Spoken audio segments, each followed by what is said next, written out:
Assalamualaikum warahmatullahi wabarakatuh. Salam dan bahagia Bapak Ibu Guru Penggerak. Kami dari kelompok 3, calon guru penggerak angkatan 8 dari Kabupaten Malang. Pada kesempatan kali ini, kami akan memaparkan hasil diskusi kelompok kami pada modul 1.4 nilai budaya positif. Selamat menyaksikan. Anggota kelompok kami yang pertama adalah Pak Koryus Cahyo Siswian, dan yang kedua ada Ibu Oki Wahyu Sejati, dan yang terakhir saya sendiri, Mira Widya Ratnasari. Kasus 1. Langkah-langkah restitusi sudah dijalankan oleh Ibu Santi, yaitu dengan menggunakan segitiga restitusi. Yang pertama, menstabilkan identitas. Pada langkah ini, Ibu Santi memanggil Vivi dan Natali serta menanyakan tentang kebenaran laporan Ibu Eni. Yang kedua, validasi tindakan yang salah. Pada langkah ini, Ibu Santi menanyakan apakah mereka bersedia memperbaiki masalah yang ada. Ibu Santi menanggapi bahwa tindakan itu boleh saja dilakukan bila mereka sungguh-sungguh ingin meminta maaf. Ibu Santi juga menanyakan kembali apa yang mereka bisa lakukan untuk menanggapi rasa tidak dihormati Ibu Eni. Yang ketiga, menanyakan keyakinan. Setelah Vivi dan Natali mengakui bahwa tindakan mereka tidak sesuai dengan keyakinan kelas, Ibu Santi menanyakan apa yang mereka lakukan untuk memperbaiki masalah. Menurut Anda, apakah restitusi yang diusulkan Vivi dan Natali sudah sesuai dengan pelanggaran yang telah dibuat? Restitusi yang diusulkan Vivi dan Natali sudah sesuai. Langkah-langkahnya, mereka mengusulkan bagaimana kalau mereka mengadakan sebuah diskusi kelompok dengan teman-teman sekelasnya. Tema yang mereka pilih adalah penerapan keyakinan kelas, terutama tentang sikap saling menghormati dan bagaimana penerapannya di kehidupan sehari-hari di sekolah. Usulan kedua adalah mengirim email kepada Ibu Eni tentang gagasan mereka tersebut. Mereka pun memberitahu Ibu Eni bahwa mereka telah memberitahu kepala sekolah Pak Hasan bila lain waktu ada ketiadaan guru, maka mereka akan mengusulkan Ibu Eni sebagai guru pengganti. Dalam kasus 1, posisi apakah yang telah diambil oleh Ibu Eni dalam menangani Vivi dan Natali? Posisi sebagai teman, seperti tercermin dalam kalimat, Bu Eni mencoba menyapa Vivi dan Natali dengan ramah sambil mengingatkan mereka untuk tetap fokus pada pengerjaan tugas. Ayolah, tugasnya dikerjakan. Nanti ibu ditegur bapak kepala sekolah kalau kalian tidak kerjakan tugas. Tolong bantu ibu ya. Jika Anda adalah Pak Hasan, bagaimana Anda menyikapi langkah yang ditempuh Ibu Santi? Sudah tepat sesuai dengan langkah-langkah restitusi yang benar dan mau berbagi praktik baik dengan rekan sejawat. Kasus 2. Dalam kasus 2 ini, sikap posisi apakah yang diambil oleh Bapak Lukman? Jelaskan apakah indikatornya? Ada 3 indikator, yaitu yang pertama, nada tinggi, kedua, menghardik, ketiga, menggunakan bahasa verbal. Sedangkan posisi yang diambil oleh Pak Lukman, yaitu sebagai penghukum. Terlihat tegas dalam kalimatnya, Pak Lukman tetap bersikeras pada peraturan yang berlaku dan mengatakan, "Ya sudah, kamu sudah melanggar peraturan sekolah, kamu salah. Sudah terlambat, salah pula warna sepatunya. Segera buka sepatumu kalau tidak bisa mengenakan warna sepatu sesuai peraturan. Tidak, kamu telah melanggar peraturan sekolah. Kalau tidak sanggup ambil sepatu di rumah atau diantarkan sepatu ke sekolah, ya sudah, kamu tidak bersepatu saja seharian di sekolah. Sekarang copot sepatumu dan silakan belajar tanpa sepatu seharian." Bila Bapak Lukman mengambil posisi seorang manajer, apa yang akan dikatakannya? Pertanyaan-pertanyaan seperti apakah yang akan diajukan ke Sabrina? Jelaskan. Yang pertama, menstabilkan identitas. Sabrina, mengapa kamu terlambat? Mengapa tidak menggunakan sepatu sesuai aturan? Yang kedua, validasi tindakan yang salah. Sabrina, kamu punya alasan mengapa tidak memakai sepatu hitam?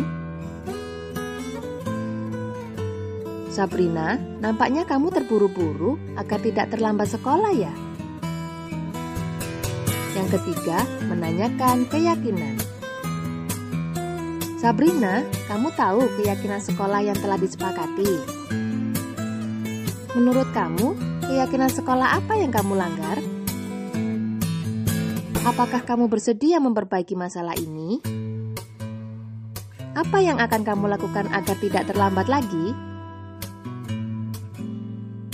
Kira-kira bila Anda adalah kepala sekolah di sekolah tersebut, nilai kebajikan apa yang ingin dituju oleh peraturan sepatu harus berwarna hitam? Disiplin, mandiri, tanggung jawab, kesetaraan, dan kesederhanaan. Bagaimana Anda menyikapi langkah yang diambil Pak Lukman mengenai kasus tersebut? Yang pertama, saya akan mengidentifikasi masalah yang akan terjadi. Yang kedua, membimbing dan memberikan rekomendasi untuk bertindak selayaknya manajer dan menggunakan metode restitusi untuk menyelesaikan masalah. Selanjutnya, kasus 3. Posisi kontrol apa yang diambil oleh Ibu Dani dalam pendekatannya kepada Fajar? Membuat orang merasa bersalah, terlihat dari kata-kata Ibu Dani. Ayo Fajar, makannya jangan tidur-tiduran, lain kali perhatikan. Gimana kamu Fajar? Kamu tidak kasihan sama ibu ya? Ibu sudah capek-capek mengajarkan kamu. Tidak kasihan sama ibu? Membaca sikap Fajar, kira-kira kebutuhan apa yang diperlukan oleh Fajar? Kebutuhan yang diperlukan oleh Fajar yaitu lebih cenderung cinta dan kasih sayang, juga bisa kebutuhan kebebasan. Bila mana Ibu Dani mengambil posisi pemantau, apa yang akan dilakukan atau dikatakan olehnya? Pertanyaan-pertanyaan seperti apa yang akan diajukan? Jelaskan. Fajar, tahukah kamu kewajiban siswa itu apa? Lalu, benarkah tidur-tiduran dan acuh di kelas itu sesuai dengan kewajiban di kelas? Apa kamu tidak takut kalau nanti tidak paham akan pelajaran bahasa Inggris? Apabila Anda adalah kepala sekolah di sekolah Fajar dan mengetahui hal ini, bagaimana tindak lanjut Anda? Tindak lanjut yang akan dilakukan yaitu kepala sekolah berkolaborasi dengan guru kelas mencari tahu latar belakang dan alasan tindakan dari Fajar. Melakukan tindak lanjut dengan home visit agar ada perbaikan dari Fajar dan memfasilitasi adanya bimbingan dan konseling. Yang terakhir, kasus 4.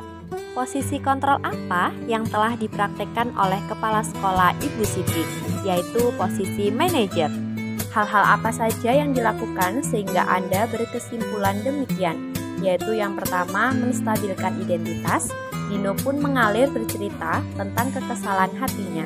Ibu Siti pun melanjutkan bahwa membuat kesalahan adalah hal yang manusiawi. Yang kedua, memvalidasi tindakan.